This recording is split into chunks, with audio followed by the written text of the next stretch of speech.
Fala galera, aqui é o Giviotti. Aqui é o Mr. Everton e seja bem-vindo ao RebobinaCast.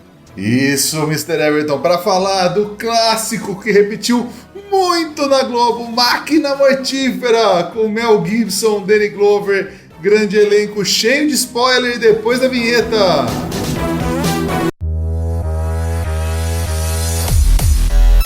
RebobinaCast, volte ao play dos clássicos.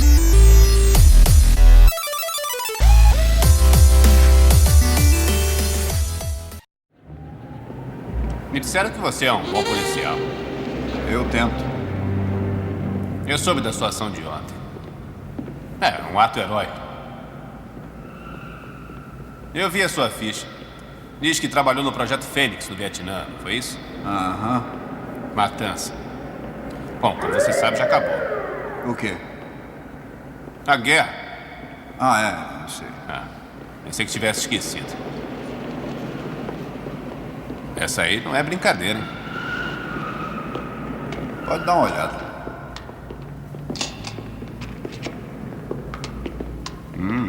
Beretta 9mm, 15 no pente, uma na agulha, canal de injeção. Não entope. Qual que você usa? Um Smith 38. 6 tiros, né? O pessoal da antiga usa isso. A sua ficha também diz que você costuma ser CD quando está a serviço, que você mata muito. Desse jeito vão registrá-la como uma máquina mortífera. Você sabe que você tem razão? Esse filme passou muito, né, cara? Eu tenho total noção de nunca ter alugado esse filme na locadora. Cara, ele passou muito, mas eu tava refletindo sobre isso, né, enquanto a gente pesquisava sobre o programa. Eu tenho a impressão, pelo menos, que o Máquina Mortífera original passava mais numa vibe meio...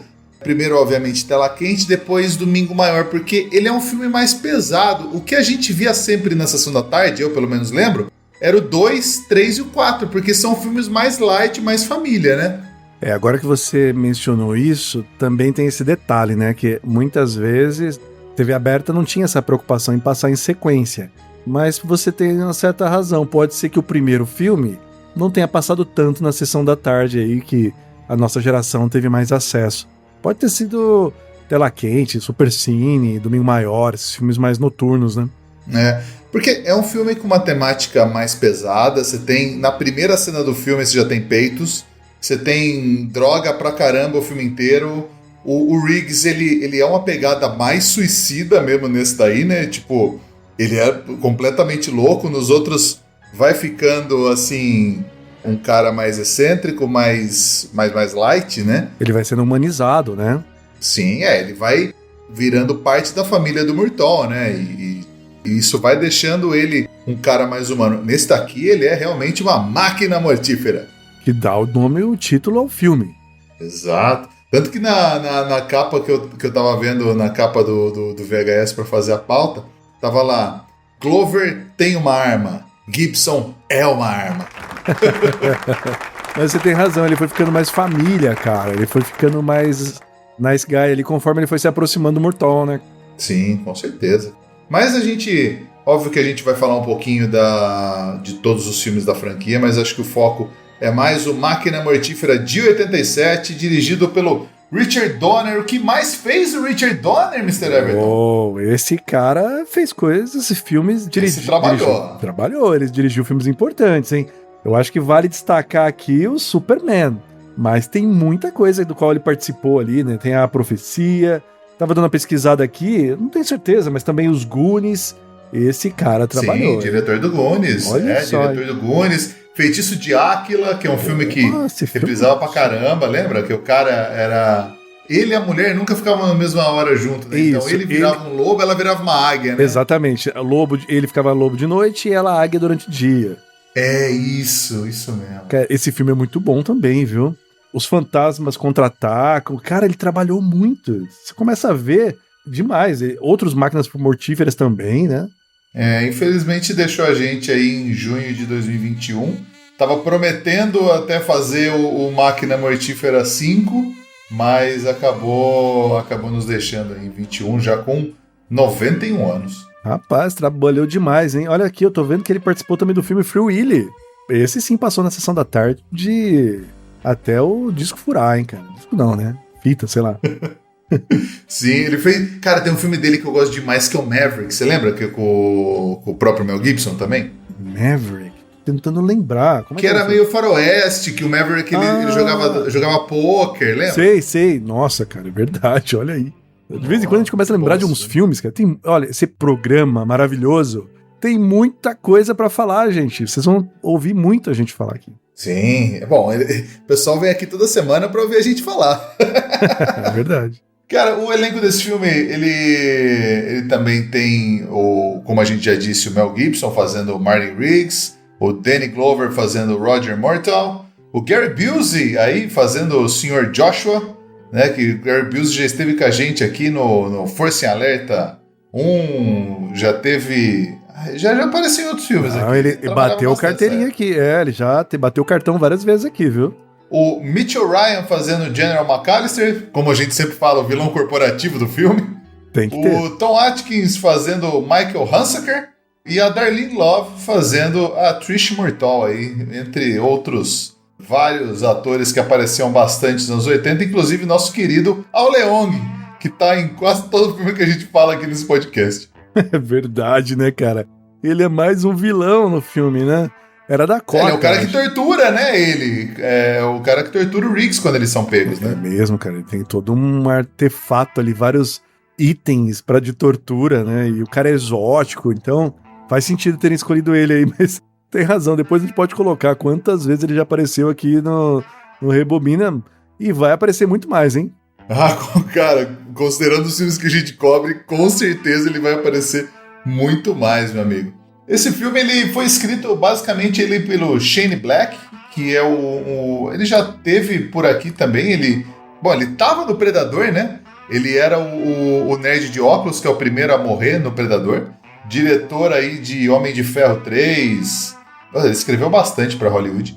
Ele fez esse roteiro quando ele estava na faculdade ali, então vendeu bem para Hollywood. Nessa época, roteirista era um cara muito bem pago em Hollywood, então ele fez a carreira aí como roteirista e também ator, fazendo papéis aí secundários, como no Predador. Eu vi aqui, cara, ele vendeu bem mesmo esse roteiro aí.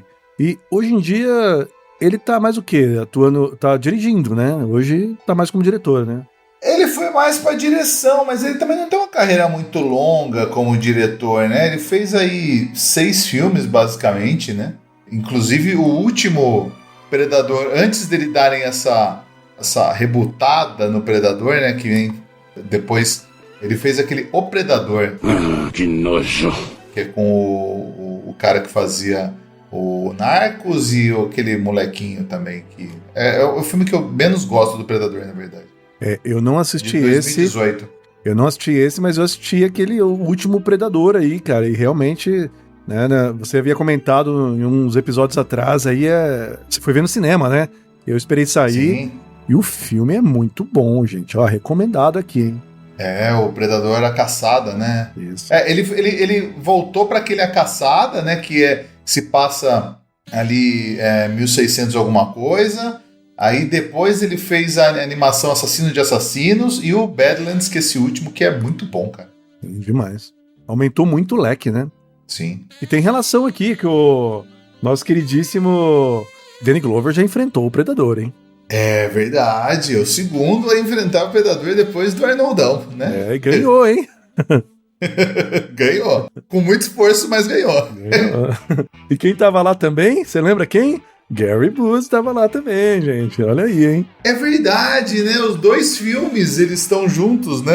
Eles atuam nos 2 filmes juntos. Caramba, o Gary Busey já apareceu bastante nesse podcast mesmo.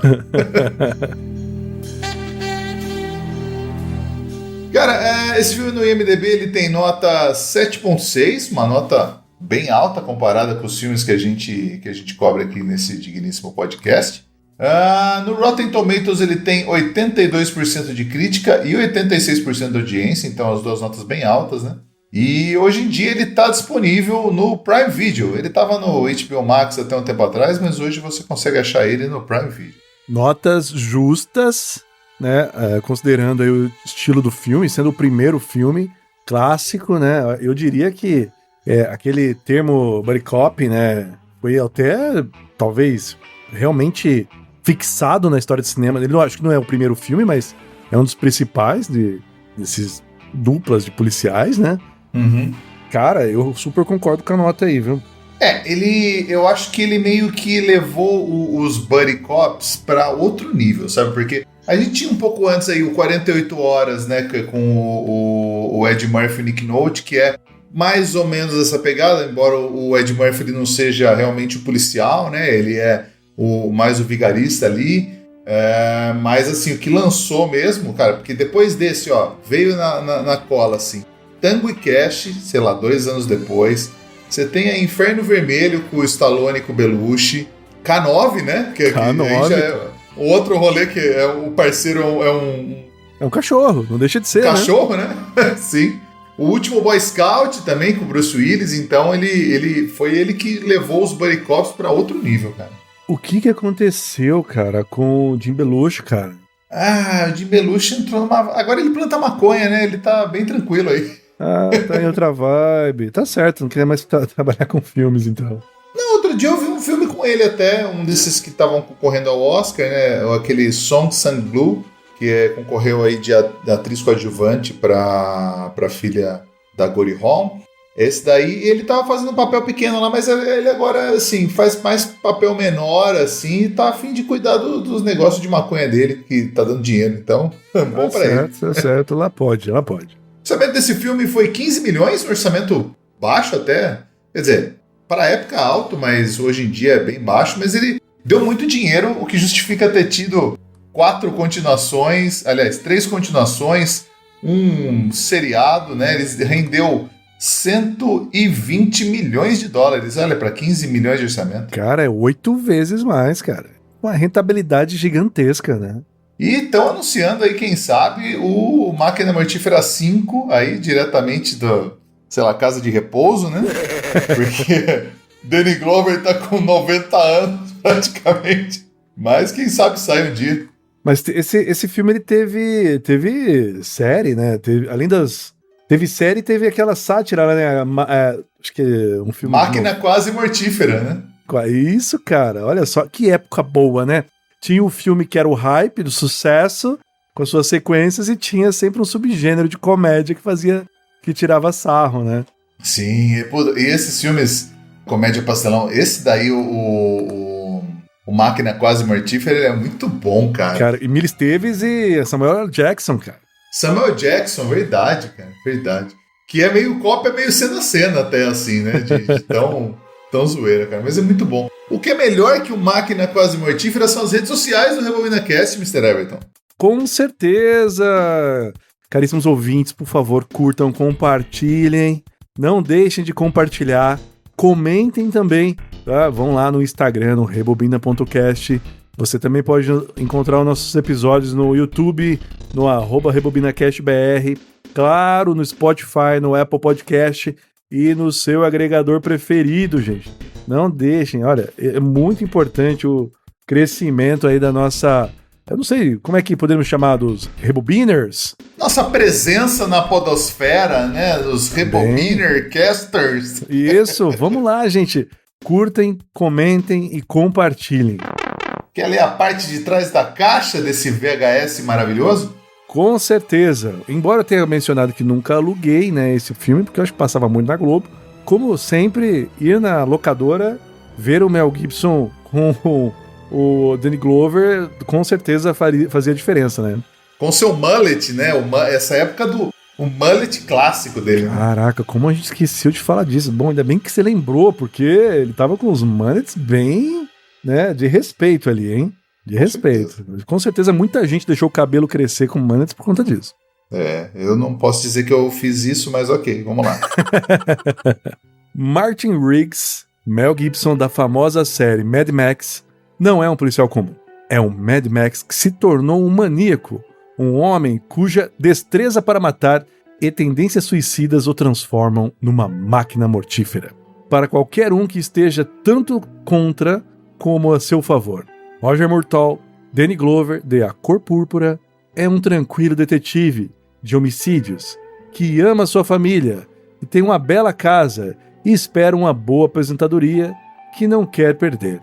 Imagine o susto de Murtaugh quando descobre que seu novo parceiro será alguém que não tem nada a perder.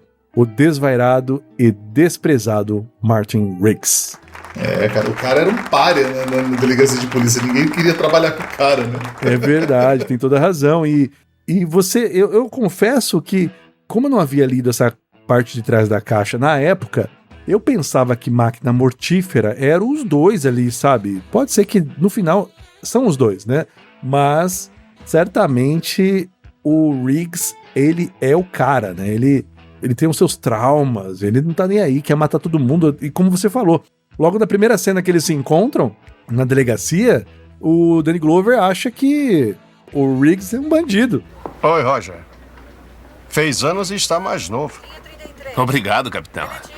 Ah, é seu aniversário, é? Ora. É, sim, detetive. Mais duas coisas. Fala. Primeira, as condições dos lençóis e do colchão indicam que havia alguém na cama com ela quando morreu. Essa é a primeira. E a segunda? A segunda é que eu devo lhe informar que você vai ter um parceiro neste caso. Parceiro de novo? Não há nada que possamos fazer. É alguém em quem eles querem que você dê um jeito. Ah, que ótimo. Arma!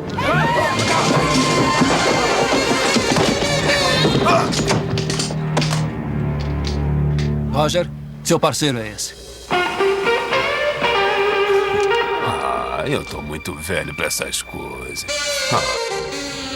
Exato, ele tenta render o Riggs, que automaticamente joga ele no chão. É muito boa essa cena, cara.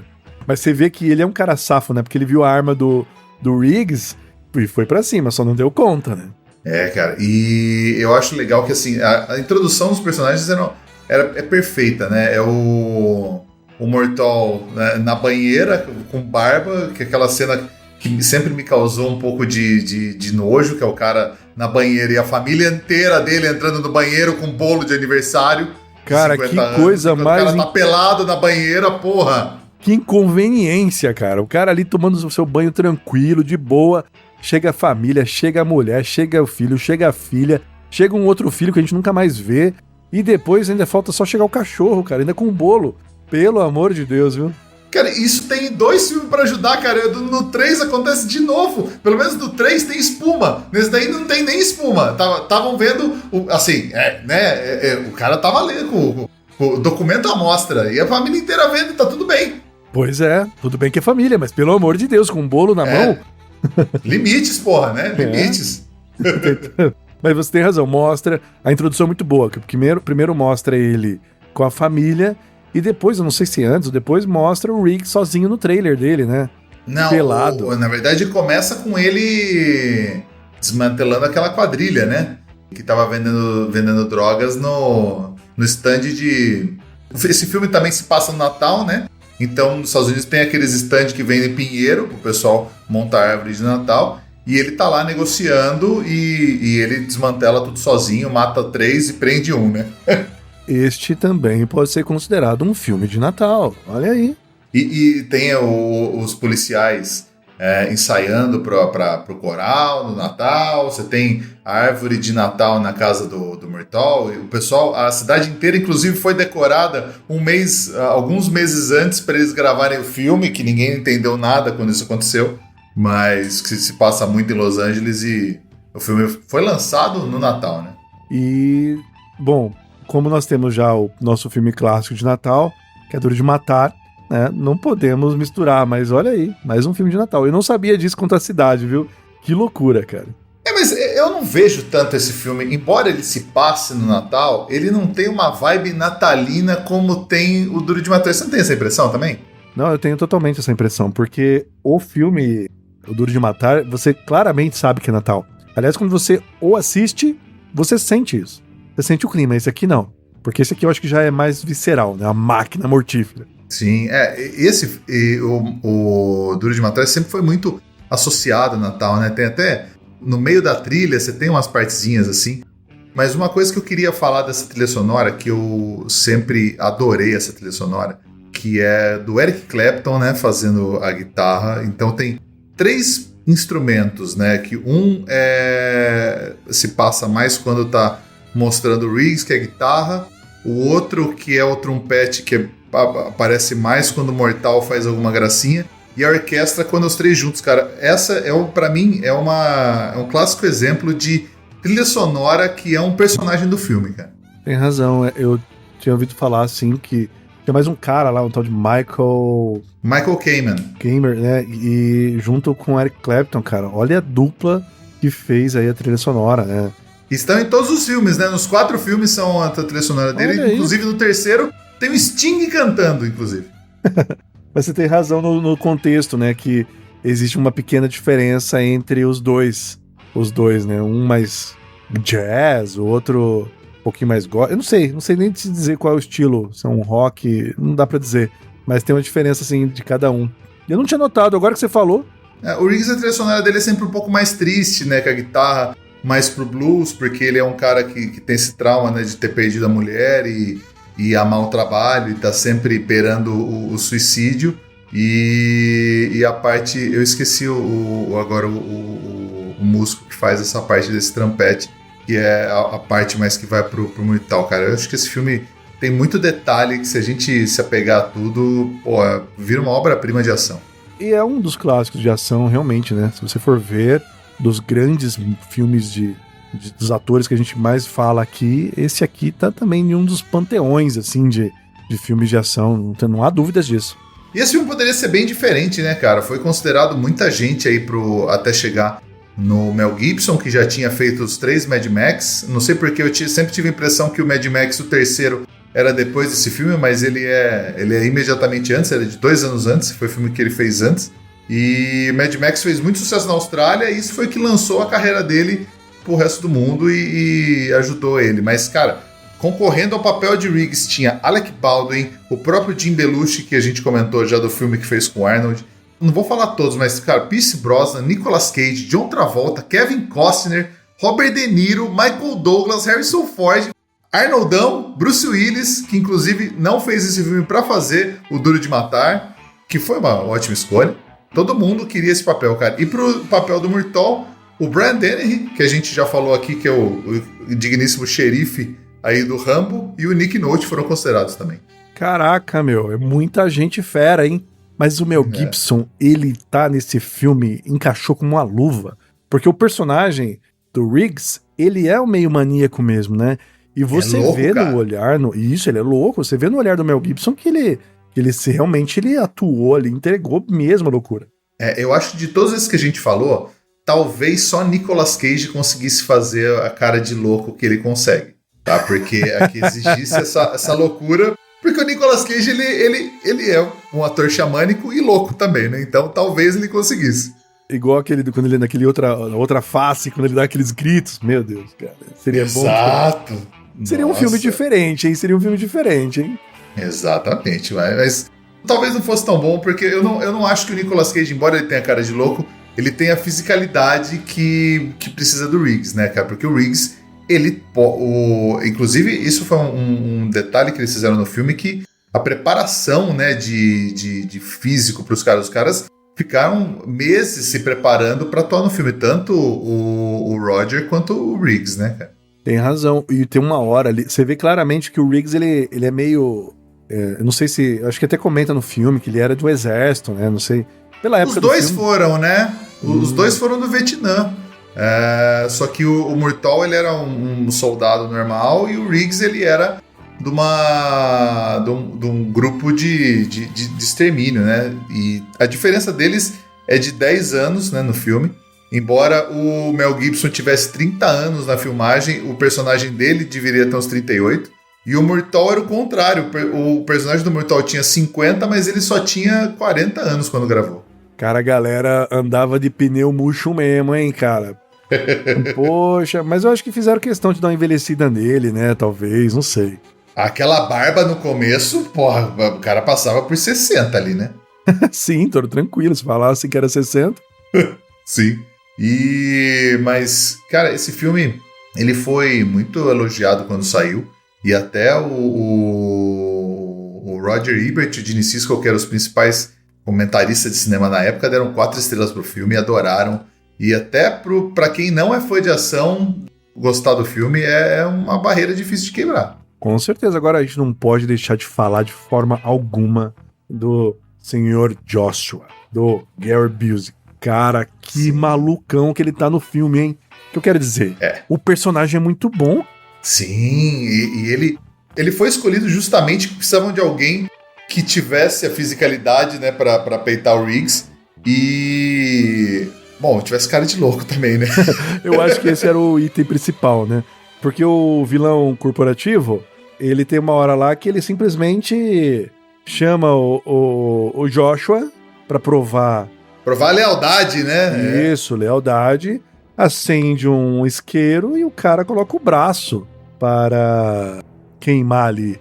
E posso te falar que de todo mundo do filme, quem eu menos gosto é esse cara, esse vilão corporativo, que eu acho que ele destoa um pouco ali do tema do filme, cara. Eu acho que tá todo mundo muito bem, mas esse cara me incomoda. Não sei qual que é a sua opinião. Então, existia... Eu até... A gente tem que entender o plot do filme, porque logo, como você falou, como todo filme dos anos 80, logo começa com mostrando peitinhos, e dessa vez uma mulher toda quase nua, né? Acho que só não deixou ela 100%, porque detalhes, né? E ela se mata, era filha de um dos... Filha do amigo do Murtaugh, né? Isso, que foi pra guerra com ele. Isso, e tinha toda uma questão que esse cara era meio sócio desse cara corporativo. Então, assim, tinha um plot jurídico, desculpa. Um plot administrativo ali das questões. Mas, realmente, se você for ver no contexto geral, foge um pouco, destoa. Mas Sim. por conta da ação do filme, mas não por conta do enredo. Exato. Na verdade, eles acabam se envolvendo porque é a filha do amigo que morreu, e depois você descobre que tem toda uma indústria, né, de pornografia, de tráfico de drogas, desses caras que eram mercenários, que viraram mercenários depois da Guerra do Vietnã acabar, né? A gente tem que lembrar que a Guerra do Vietnã tinha terminado aí uns 15 anos antes, praticamente, do filme, então era uma coisa muito recente ainda, né, nos Estados Unidos, na memória americana. E se você pegar o pessoal dessa época, vilões e plots de filme ligado após a Guerra do Vietnã era muito comum da gente encontrar, inclusive, em Hollywood. É curioso isso, né? Porque pra nós agora, no ano que estamos gravando, é uma coisa muito histórica, faz muitos anos. Sei lá, deve fazer mais de 40, 50 anos, né? E se você for ver, da época em que o filme passou, realmente era um pouco tempo, 15 anos, então tava bem latente, né? Sim. E mexia, portanto é por isso que temos tantos filmes da época que retratam esse assunto, né? É recorrente. Sim. Mas realmente, o Mr. Joshua, eu acho que ele traz muito dessa presença de louco e de assassino pro filme. Eu sempre gostei bastante da cena de luta deles no final, que inclusive teve... A cena foi gravada em 4 dias e ela teve 3 coaches, aí um para cada estilo de arte marcial. Então, tinha um cara ensinando capoeira, tinha o Rorion Gracie aí ensinando jiu-jitsu, porque o Riggs, ele tem esse... você vê a luta do Riggs no chão, é muito de jiu-jitsu. E tinha um outro cara para ensinar a luta, como se fosse luta de bar, assim, que eles chamam de estilo de Jailhouse Rock, que é um cara chamado Dennis Nilsson. E a luta foi 4 noites gravando, cara, quase que a noite inteira, para chegar no nível que o diretor esperava. E a luta foi muito bem coreografada. Eu não tinha essas informações aí com relação aos treinamentos, né, e os estilos de luta, mas agora que você comentou faz todo sentido, porque, cara, é muito bem, né? E é interessante que a gente já pulou meio que pro final, esquecemos, tem uma parte antes que a gente tem, eu acho que vale a pena citar, rapidinho aqui, que sequestram a filha do Murtaugh, né? Que, aliás, Sim. Que atriz irritante de tanto grito, Que tinha 24 anos fazendo uma adolescente de 15, mas ok. Ok, isso aí é normal, né? Bom pra ela que tava em forma, né? Mas tem a parte que eles são torturados ali numa espécie de galpão, né? E essa luta final aí que é bem interessante, que todos os policiais meio que... essa é a parte que puta que pariu, né, cara? Vamos deixar o policial... E o outro parceiro, fica tranquilo! Eu tô aqui. Qualquer coisa sou eu que vou pra merda, tá? Isso, é mesmo. Eu me responsabilizo, né? Puta que isso jamais aconteceria, né? Nunca, né? Não, vamos prender o cara ou vamos deixar os dois lutando? Não, vamos deixar os dois lutando. E, cara, tem o final que tem muitas coisas em comum com o Duro de Matar, esse filme, né? E aquele também de achar que o cara tá preso, porque o Riggs detona ele na porrada, e ele roubar uma arma do policial, e ao invés de ter o querido policial Al Powell para salvar o dia, você tem os dois atirando nele ao mesmo tempo, né? É verdade, tem toda a razão aí no final, né? Que o cara ainda volta à vida, né, meu? E eu não lembro o que acontece com o vilão corporativo, cara. Ele morre de uma maneira bem bosta. Ele vai escapar depois que eles conseguem fugir daquele cativeiro que ficava numa balada. E a van que ele tá fugindo, ele meio que desvia do mortal e capota a van. E tava cheio de granada dentro da van, uma granada explode e ele explode junto com a van. Olha aí. Mas essa luta final realmente foi muito mais legal, né? Sim. Cara, uma coisa que eu não lembrava desse filme que me fez... até fui pesquisar sobre, era a tecnologia da época. Aquele celular conectado numa bateria com uma antena. Você lembra disso? Ah, sim, mas isso aí era o celular da época, né? Começou assim. Isso não é um celular, vamos começar, cara. Tá. Mano, era uma bateria que é, sei lá, do tamanho do router que a gente tem aqui em casa, só que com o triplo do peso, né? O router da provedora de internet. E uma antena que o cara tinha que parar no lugar, colocar aquilo no chão e ligar, sabe? Numa ponte. E ele parava pra ligar naquilo, cara, que bizarro. Mas era assim mesmo, cara. Era o que tinha pra época, né? Você não tinha essa... Aqui no Brasil nem chegou a isso daí, né? Não, Isso aqui já chegou aquele maiorzão já. Tijorola, né? Chegou o tijorolão. Não, até um modelo antes. Aqui eu acho que chegou um... que era bem grandão também. Eu sei qual tijorola você tá falando, mas aqui chegou um bem grandão mesmo. Que esse sim parecia um tijolo. Agora, esse de bateria externa, a gente só veio pra carro aqui, né? Eu nem sei se chegou a funcionar aqui os de carros, viu? Pra falar bem a verdade. Eu acho que, cara, aqui acho que era coisa bem de milionário ter telefone no carro. Isso é coisa que a gente vê em filme dos Estados Unidos só, hein? Só, isso aí é coisa de milionário mesmo. Sempre tem gente rica em algum lugar, né, cara? Aqui Com certeza. é que nós somos da humildade aqui, viu, gente? Falando aí em paralelos, né, a gente tem em paralelo com o Duro de Matar, a gente tem o Ao Leong participando dos dois filmes, a gente tem a psicóloga desse filme fazendo a repórter que tá lá no noticiário do digníssimo Duro de Matar também, então você tem vários paralelos aí, né, e um foi cogitado para fazer o outro, né, o Mel Gibson cogitado para fazer o Duro de Matar e o Bruce Willis cogitado por Máquina Mortífera. O ano de 1987 pra filme foi um ano muito bom, né, cara? Tem esse aí, tem a volta do guerreiro americano. Nossa, você citando American Ninja, assim, agora? É isso? Foi só pra cutucar. Sem contar que o Tira da Pesada 2 também foi esse ano aí. O Tira da Pesada 2 foi esse ano, é verdade. O Sobrevivente. Eu fui pesquisar aqui agora pra ver se não era do mesmo ano aí do... o Predador também, cara. O Predador de 1987, olha aí. Predador de 87. Excelente. Só filmaço, cara. Só filmaço. Cara, você sabe que esse filme ele era pra ser bem diferente, né? Porque o primeiro rascunho do Shane Black, depois colocaram um outro cara pra ajudar ele no roteiro, né? Que é o cara chamado Jeffrey Bourne, pra deixar o filme também um pouco mais pronto pro cinema, né? Mas o primeiro rascunho ele tinha 141 páginas, então você tinha 3 introduções pro Riggs, dele quebrando um cara na porrada num bar, você tinha helicóptero policial destruído por um míssil de napalm, chuva de heroína sob o letreiro de Hollywood em chamas, o Riggs matando o Joshua enfiando o dedo no olho dele, cara, e eles mudaram pra caralho pra ficar uma censura, beleza, pra dar pra passar em algum lugar, sabe? Acho que faz sentido, viu? Porque o filme ia ficar muito mais tenso, muito mais tenebroso aí, viu? Ia ficar uma loucura completa também, né? Mas se bem que tem muito helicóptero nesse filme aqui e muito efeito prático também, hein? Sim.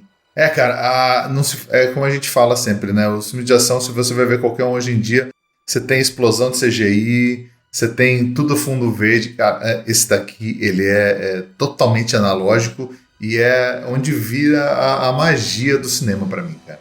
Em todos os sentidos, em enredo, ação e também a atuação dos caras, né? Sim.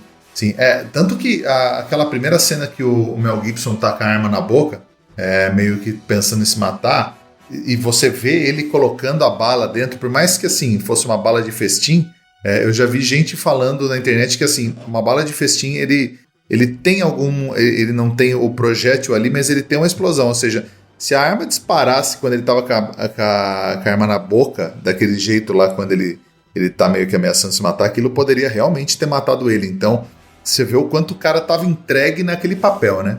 Calma aí, mas ele não colocaria... Não estava no script ele colocar a arma dentro da boca? Não, aquilo lá... Assim, eu não sei se estava no script ou não, mas do jeito que ele tava com a arma, que ele fica com a arma na têmpora, ele coloca a arma na boca... Se aquela arma dispara com o projétil de festim, aquilo poderia ser fatal pra ele também.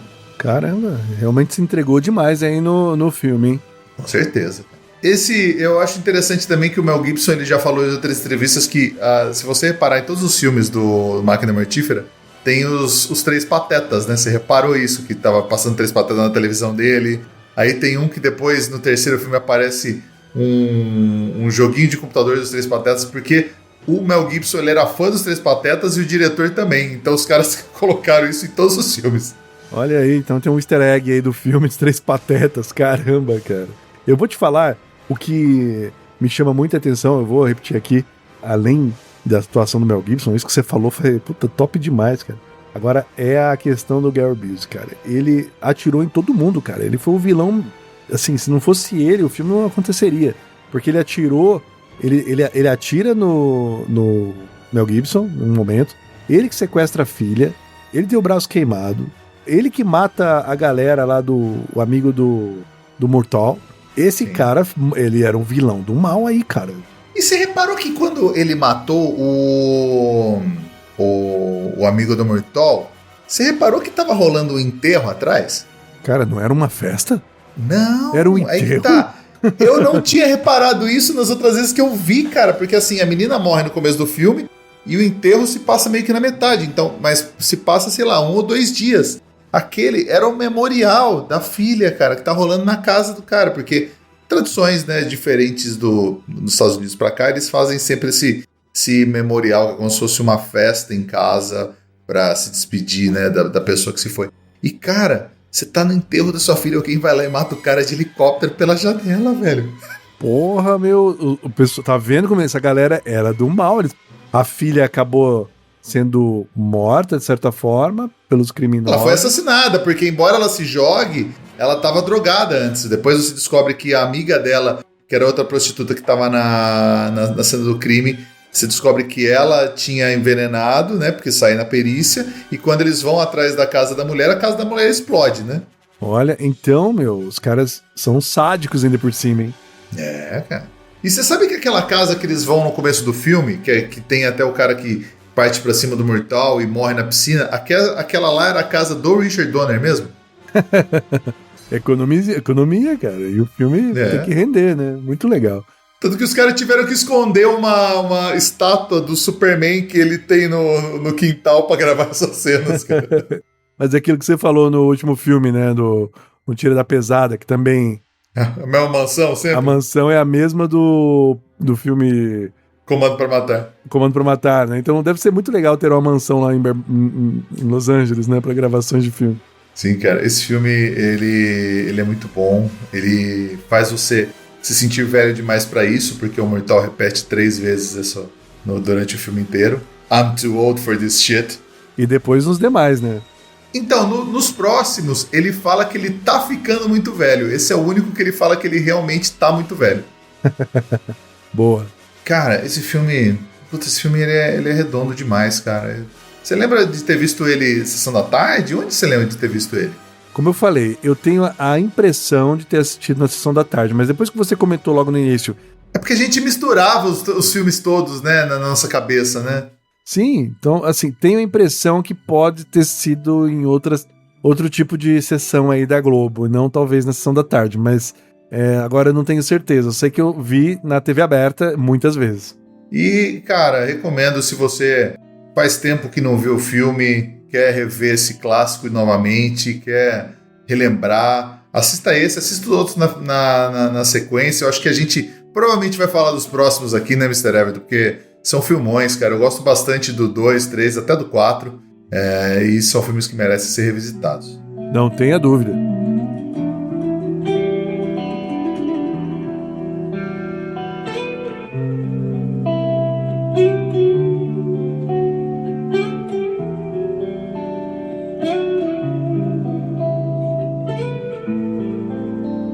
Isso aí, então. Esse filme é bom, mas ele poderia ficar melhor, né?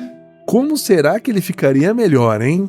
Com Arnold Schwarzenegger. Imagina Arnold Schwarzenegger, a máquina mortífera. Hã? Não, aí ele é a máquina mortífera, literalmente, né? Sim, cara, mas daí eu acho que o filme seria ele, sei lá, com uma bazuca, ou ele com uma metralhadora, um rifle, entendeu? Ia ter um pouco mais de violência nesse filme. Mas seria muito legal ver ele atuar com o Danny Glover, hein? Seria bem da hora. Mas seria o Danny Glover também? Ou já que a gente tá aí fazendo o sonho acontecer, poderia ser, sei lá, ele e Stallone, por exemplo, imagina? Pois é, poderia ser interessante. Mas que outro ator, assim? É porque é um ator mais velho, né? Seria um ator mais velho. Então, um ator mais o Stallone, ele é um pouco... o Stallone é mais novo ou mais velho? Nosso querido Arnold. Ah, boa pergunta, agora eu não sei. Então, o nosso digníssimo Arnoldão nasceu em 47 e Sylvester Stallone nasceu em 46. Eles têm praticamente a mesma idade aí, então não sei, mas não sei quem seria o mais velho, mas tudo bem que a gente já teve um parecido no Tango e Cash, né, que foi ali Stallone com Kurt Russell, mas imagina se a gente tivesse o Arnold falando I'm too old for this shit. Seria da hora legal, também. seria legal. Sabe que seria uma química bacana que a gente nunca viu, né? O Arnold com o Axel Foley, cara. Seria bem da hora, hein? Que são dois policiais ali. E imagina a loucura que seria esse filme. O Axel o Ed Murphy é mais novo, né? Então seria o Arnold fazendo o papel do Murtaugh e o Ed Murphy fazendo o Riggs. Funcionaria também, acho, hein? Sim, mas não o Ed Murphy qualquer. O Axel Foley. Seria uma loucura, cara. Ah, você quer aquele personagem, assim, né? Naquela loucura, ele sempre levando na lábia, assim, tá puta? Realmente, Sim, uma dinâmica interessante, poderia ter sido feito. Um mais violento e o outro mais engraçado, talvez seria legal também. E aí a gente pega como vilão aquele Fred Mercury Tabajara, sabe? Do outro filme. Porra, cara. Do Comando pra Matar, Comando pra Matar. Isso, seria foda demais, cara. Come with me, let's dance! Ai, seria muito bom, cara. Seria muito bom. Vamos para premiações desse filme maravilhoso? Opa, com certeza a parte mais esperada. Sim. Prêmio George Lucas para melhor efeito visual aí. Qual que chamou mais sua atenção, Mr. Everton?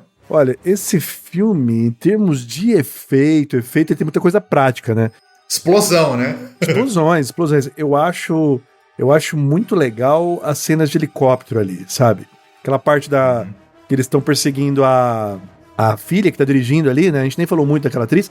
A filha quando vai no deserto, né? Isso, ali. Que daí eles estão ali num helicóptero filmando o outro em cima, batendo em cima do carro. Essa parte é interessante. Eu acho que em termos de quesitos técnicos aí, eu acho que essa deve ter sido a sequência que deu mais trabalho, porque você vai filmar com o helicóptero no deserto, é areia pra todo canto...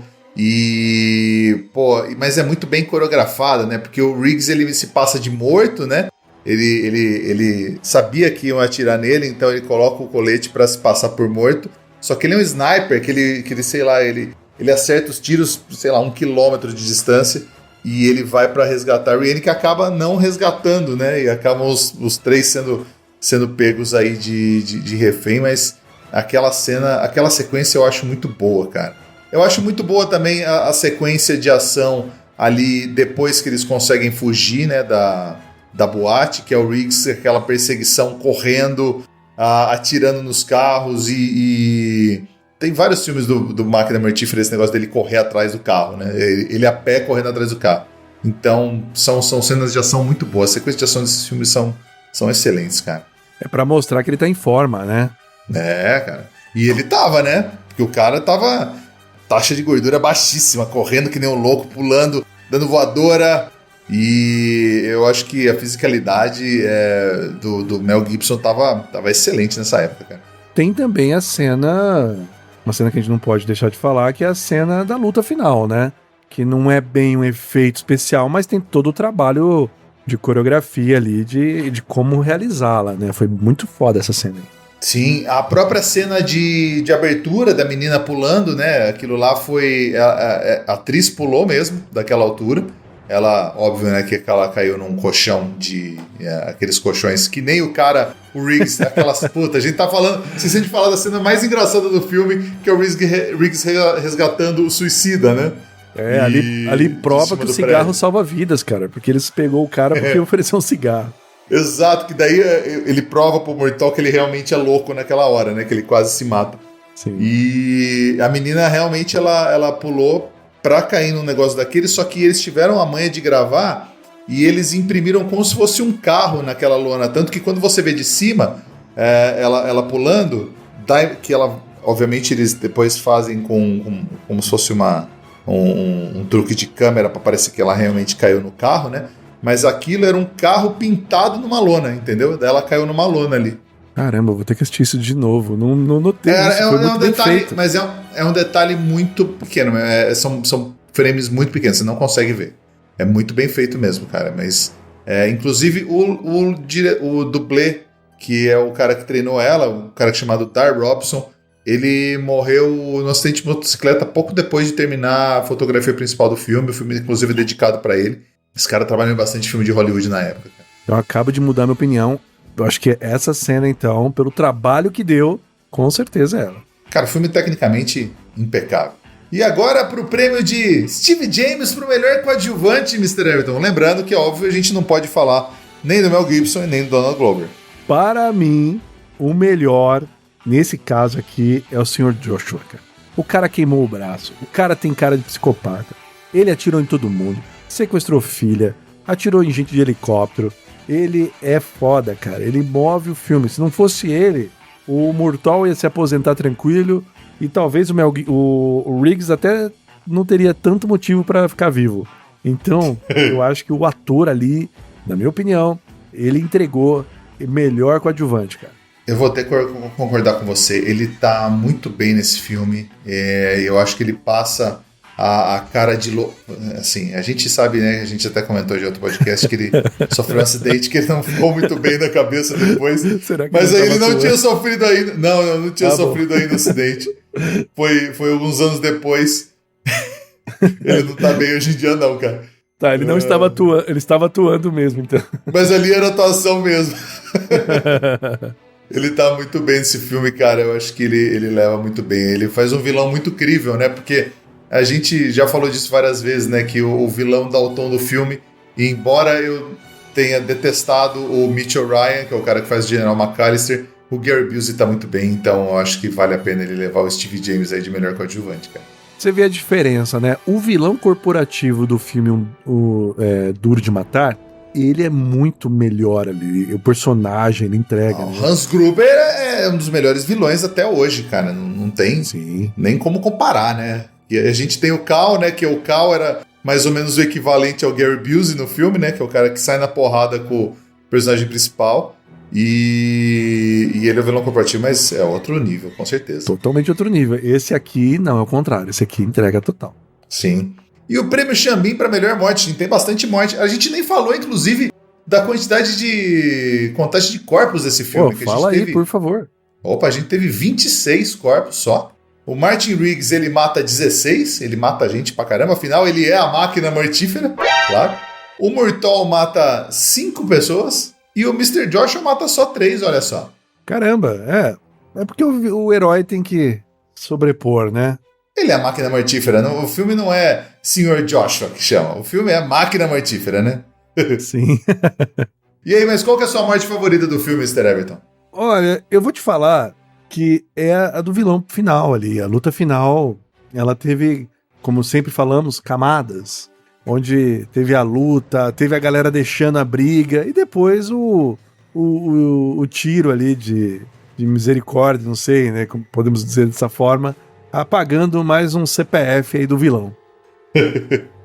Então, pra você, a morte do Sr. Joshua no final. O Sr. Joshua foi foda. Cara, eu gosto da primeira morte do filme, cara. Assim, coitada, né? A menina se suicida. mas eu acho que o jeito que foi filmado, como você disse, por tudo que a gente comentou agora há pouco, eu acho que foi uma morte muito bem coreografada ali, essa morte. Então, eu gosto dessa primeira. A morte do Sr. Joshua, é claro, né? Pelo tudo que leva, talvez ele leve o prêmio, porque é uma luta muito bem coreografada, muito ensaiada, ali 4 noites de gravação, acho que merece esse destaque, mas eu gosto bastante da primeira morte do filme. A explosão da menina, que a gente nunca vê a menina morrendo, né? Que ela tava lá dentro, a Tracy. Eu gosto bastante da explosão da casa e da cena depois com eles com a criançada mala pra caramba. E ficam como menções honrosas, mas acho que a melhor morte do filme, o Sean Bean, vai pro digníssimo Gary Busey mesmo. Tudo bem, mas caríssimos ouvintes, vocês também podem dar a opinião de vocês. Acho interessante quando nós aqui, quando votamos, com muita tranquilidade, temos nossas opiniões e vocês aí façam o voto de Minerva. Tá? Comentem qual a melhor morte de vocês. Com certeza. E agora o prêmio mais conceituado da noite, Mr. Everton, o prêmio Cigano Igor para a pior atuação do filme. Ah, esse prêmio é muito conceituado, de fato, é o principal aqui da noite, né? Do episódio, seja noite, seja dia, seja tarde. E na minha opinião, é a filha do Mortal. Gente do céu, a atriz... Te incomodou, né? A Rihanna está falando, né? São duas, né? É aquela que é sequestrada. São 2 filhas e um filho, né? A Rihanna é adolescente, que é sequestrada. Isso, ela mesma, cara. Puxa vida, não ajuda em nada, só atrapalha. Tem aquela hora do deserto, fica pulando que nem uma vara lá e não faz nada, não corre pro carro. E o pai dela gritando, vai pro carro, Rihanna, vai pro carro, e ela nada. Na hora de dirigir a limusine, ao invés de fugir, ela consegue bater o carro num deserto que só tem reta. E olha... me incomodou. Ela só fica gritando, né, o tempo inteiro. Ela é só muito histérica, fica gritando. Né? Eu acho que esse é o papel dela, gritar no filme. Ela me incomoda um pouco, concordo com você. Mas o vilão corporativo me incomoda mais. Ah, é verdade. Você não gostou dele também. Eu acho... Então, porque ele não é crível, assim. Beleza, tudo bem. Os caras, depois da guerra, eles tinham feito ali um grupo, né, de extermínio, tráfico de drogas, etc e tal.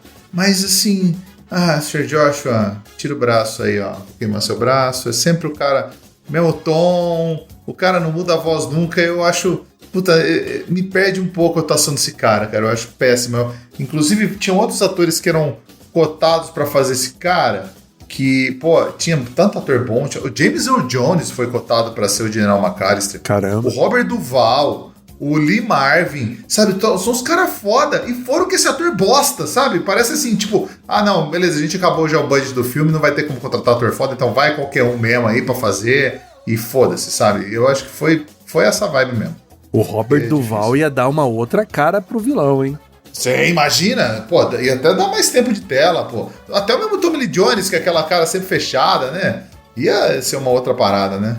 Nessa época o Tommy Lee Jones como vilão, ele não era surtado, né? Mas seria um outro nível. Não, se bem que ele era meio surtado, assim, na mesma época, quase ele fez o Força Alerta, né? É verdade. Ele tá totalmente surtado nesse filme. Olha, eu vou fazer o seguinte, eu vou mudar meu voto, e aqui a gente pode mudar, tá? Concordo com você, a filha, ela tava fazendo o papel dela de garota desesperada. Ela é irritante, eu acho que o papel era dela de ser irritante mesmo, né? Como alguns adolescentes, então tá tudo certo. Então aí o General McAllister, nosso querido ator Mitchell Ryan, leva aí o prêmio mais desejado da noite, o Cigano Igor de atuação. Muito bem. E olha que teve páreo aí, hein? Mas ele ganhou. Ganhou. Cara, quer indicar algum filme na mesma pegada aí, Mr. Everton? Opa, com certeza. Olha, nós falamos algumas vezes desse filme e eu vou indicar 48 Horas, né? Porque é também um filme de buddy cop, dupla improvável, né? Um policial durão. No caso, o outro é um criminoso, como você já até briefou aqui. Estrelado pelo Ed Murphy, né? Nick Nolte. E também, de certa forma, eu não sei... podemos até discutir isso em algum outro momento, quando formos falar desse filme. Será que ele não influenciou um pouquinho Máquina Mortífera? Pode ter sido. Então eu indico 48 Horas de 82. 48 Horas, muito bem. Esse filme é muito bom, cara. Eu acho que até já indiquei ele aqui, ou eu ou você, indicou ele em outro podcast, eu acho que é super válido também, mas eu vou indicar, eu vou numa outra linha. Eu vou numa outra linha, que é o filme anterior a esse, do Gary Busey, chamado Inimigo Mortal, Eye of the Tiger. Olha, rapaz, esse eu não vi ainda, hein? É, cara. Então, esse filme... Gente, desculpa, eu gosto de filme ruim, tá?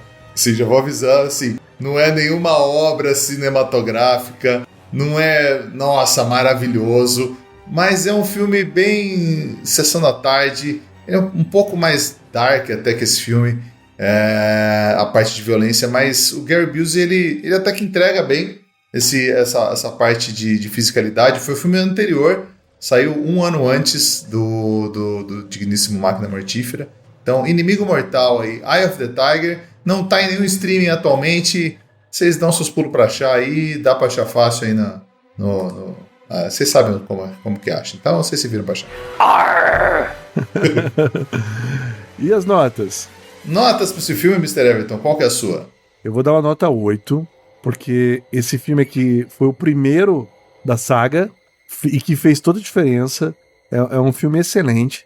Eu acho que se você começar a assistir hoje, você vai terminar. Não é aquele filme que você vai falar, nossa, filme velho, não vou ver. Mesmo para quem outras gerações vão gostar. E é de qualidade. Com certeza, filme, música boa, cenas boas, ação boa, enredo bom. Cara, você reparou como ele é curtinho? O filme tem 1h40, cara. Ele é muito redondo, né? Isso é verdade. Isso mostra que não precisa ser um filme longo para ser bom. Exatamente, cara. Eu vou dar uma nota 9 para esse filme. Eu acho que, tecnicamente, aí, de todos os Máquina Mortífera, não é meu favorito, porque eu tenho um carinho especial, porque a gente fala sempre de como a gente cresceu vendo esses filmes e como significa, tem uma ressignificação até, né? Eu descobri esse filme, a minha mãe, ela adora os filmes do Máquina Mortífera. Eu descobri com ela assistindo o segundo e o terceiro. Na verdade, acho que eu vi o terceiro antes, depois eu fui ver os outros. Cara, o Joe Pesci, ele tá no 2, no 3, no 4. Puta, ele é o alívio cômico, ele é feito pra deixar o filme mais leve, ele funciona muito bem. Então eu tenho um carinho maior ainda pelo 3, pelo 2, pelo 4 do que esse, carinho. Mas eu tenho que admitir que esse é um filme muito melhor que os outros. Eu acho que ele é um filme muito, muito eficiente. Ele ressignificou filmes de Buddy Cop. Os filmes que saíram todos de Buddy Cop depois foi para tentar pegar um pouco desse sucesso dele. Então, eu acho que ele vale nota 9 e fecha aí com média 8,5 esse filme maravilhoso. E, meu querido Gui, qual será o nosso próximo filme que vamos falar aqui no nosso podcast? O próximo filme que iremos falar é com ele, Charles Bronson, falando de Desejo de Matar 3. E vamos direto pro 3? Cara, vai por mim, eu vou explicar por quê. O 1 e o 2 são filmes assim, mais uma pegada clássica. O 3, ele tem aquela cara de trecheira nos 80. Tudo bem, vocês não vão ficar assim... Ó, spoiler, tá? A mulher dele morre no primeiro, a filha morre no segundo, e é isso aí, vão pra... Aí acontecem outras coisas. Cara, Desejo de Matar 3, vocês vão gostar pra caramba, cara. Então tá aqui na lista já. Desejo de Matar 3 de 85, Mr. Everton, é isso aí. Excelente. Então, obrigado, valeu, gente. Valeu, bora pra próxima, um abraço!